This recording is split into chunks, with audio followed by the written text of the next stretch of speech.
Hey friend, Graham Cochrane here. How would you answer this question? Are you successful? Now, what thoughts immediately come to mind when I ask that? Well, the answer is largely dependent on what your definition of success is in the first place. And that's the crazy thing about it. Success is a fluid concept. It's a moving target that's not clearly defined. Knowing whether you're successful or not is a lot like having to run a race and not knowing where the finish line is, or there not even being a finish line, or multiple finish lines depending on which lane you're running in. How crazy and frustrating is that? How do you know how to pace yourself, when to push harder, when to reach out a little bit? You don't. Now, maybe success for you is some sort of financial achievement, like earning 6 figures a year, or having a passive income stream, or maybe for you it's notoriety, being seen and being viewed as having made it and arrived, whatever that means. Now, while those things can be good goals, I think that they're hollow definitions of success. Today, I have a better definition of success for you. One that's not weak or watered down, but also one that's not a hard taskmaster demanding everything from you. It's thoughtful, complete, and motivating. But first, I want to confess something. As your virtual business coach, my goal is for you to succeed in all areas of life and business. And in order for that to happen, I need to always tell you the truth. And I remember hearing someone about 2,000 years ago saying that the truth will set you free. So here's the truth. Success, as the world defines it, doesn't satisfy. I should know. By most standards, I would be considered successful. I'm healthy. I have a loving wife and children. I make plenty of money. I work relatively few and easy hours in the comfort of my home office. I have a brand that impacts millions of people each year in over 200 countries. And I get nice emails from people saying that I've helped them every single day. And the list goes on and on. And please don't take this as bragging or a humble brag or trying to sneak it in. All it is a setup for the punchline, which is this. I struggle with feeling like a success. No matter how much money I make, no matter how much impact I have, every day I come back into this office and I feel like I have to prove myself again and become successful. I deal with insecurity and fear, just like you. I'm not content and I want more, just like you. It's actually really sad if I step back and self-evaluate it. But if I'm being honest, this is how I feel a lot of the time. Famous actor and comedian Jim Carrey, I think, said it best. I think everybody should get rich and famous and do everything they ever dreamed of so they can see that it's not the answer. Whew. If that's true, then you and I need a better definition of success. Now, when I'm in need of wisdom and a change of perspective, I turn to older, wiser, and usually dead mentors and leaders who don't think like I think, who don't have this skewed modern perspective. And one such voice of wisdom is famous motivational speaker and author Earl Nightingale. In what is likely his most famous piece, The Strangest Secret, Earl lays out the best definition of success that I have ever heard. He says success is the progressive realization of a worthy ideal.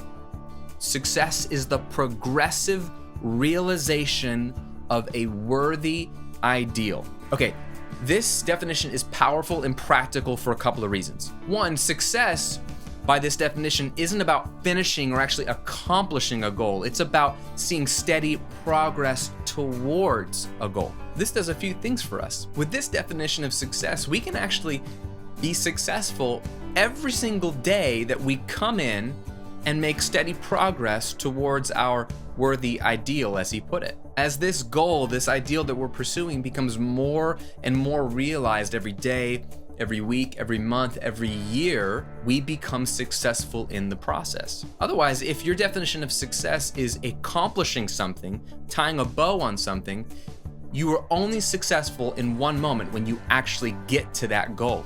Every moment in between is just anticipation of success. And while that might be motivating enough because you see yourself getting closer, you never quite feel like you're there yet. It's always off in the distance, and that's deflating. Now, the second thing that this definition of success does for us is that it allows you and me to determine what the worthy ideal is. And it doesn't have to be something that's even entirely possible. I'll give you a good example. Dr. Martin Luther King Jr. was successful in his goal of fighting for civil rights for all people in this country, regardless of the color of their skin. Not because he completed the work. Lord knows there is so much more work to do in this area in our country. But no, he was successful because he moved towards this progressive realization of this worthy ideal. He made progress, he made strides, and gave himself to this worthy ideal. He devoted time moving towards something worth moving towards. And the same can be true for you. Decide what worthy ideal you want to shoot for that's important to you in your work, in your business, in your life. And then make sure you carve out time regularly to make steady progress towards that ideal. Okay, with Mr. Nightingale's definition of success, let's use it as a template to set you up for success. Here's what I want you to do right now. Think about your work, your business, that thing that's your thing, and take a moment to write down in one sentence what that worthy ideal is that you want to shoot for. It can be as big and audacious and vague as you want it to be, or it can be tight and smaller and clearly defined. Whatever you want that worthy ideal to be, write it down. Literally pause this video, think it through, and in one sentence, write down that worthy ideal. I'll be here when you get back. Okay, now that you've written down that worthy ideal, you need to pull out your calendar. We need to look at your typical average week and see if your calendar involves or allows pockets of time for you to make steady progress towards this worthy ideal so that it can see progressive realization. This can even just be 30 minutes a day. If you have those pockets of time already mapped out in your calendar, awesome. If you don't, today's the day you need to carve out some space, no matter how little. A business is not going to build itself.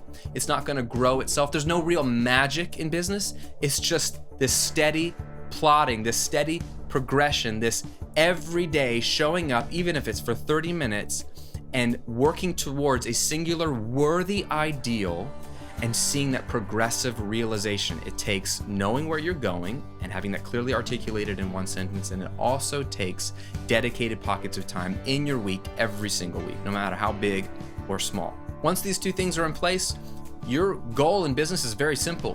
Make steady progress towards that worthy ideal. Plain and simple. Here's an example of my definition of success for the recording revolution. Every week, I create videos and content that help musicians all over the world create better sounding songs in their home and bedroom studios, which allows them to impact others with their gift of music. So each week, I do just that. And according to Earl's definition, I'm a hashtag success story, y'all. No matter how many people watch my video or don't, or how many people comment on the video or don't, or how many people buy a product or don't, I know that I am making steady progress towards this ideal because the content I create is going out regularly, and I know it will help people, and I know it will allow that worthy ideal to be progressively realized. So my friend, don't fall for the world's cheap definitions of success, and don't let somebody else define success for you either. Instead, take the time to identify a worthy ideal in your business, and then open your calendar and carve out time to day by day, week by week, bit by bit, be seeing steady progress towards realizing that goal. If you are doing that every single week, you are successful. Now, before you go, I want to give you something that I think will maybe put some bones to this idea. Having a worthy ideal is great in concept, it's great in theory, and we can talk about it here all day long, but you still need to make a living. And if you find that those two things are at odds or opposed to each other, you'll never be successful by Earl Nightingale's definition. I think that's why it's best to get paid to do the work you really, really care about. And if you're stuck not knowing the how do I get paid to pursue this worthy ideal, I like the concept, but I need to pay my bills. Where do these overlap? Then I have something that will really help you. I've put together an entire training that you can download and listen to. A simple training that will walk you through the 3 steps to pivot from where you are now into the work and business that I believe you were designed and meant for.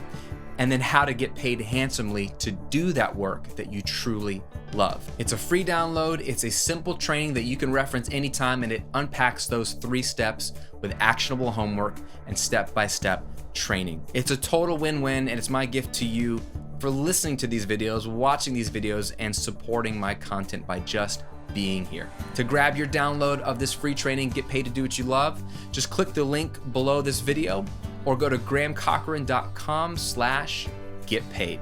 Thanks for watching. Thanks for subscribing to the channel and all the likes and thumbs up and comments. And I'll see you on a video real soon.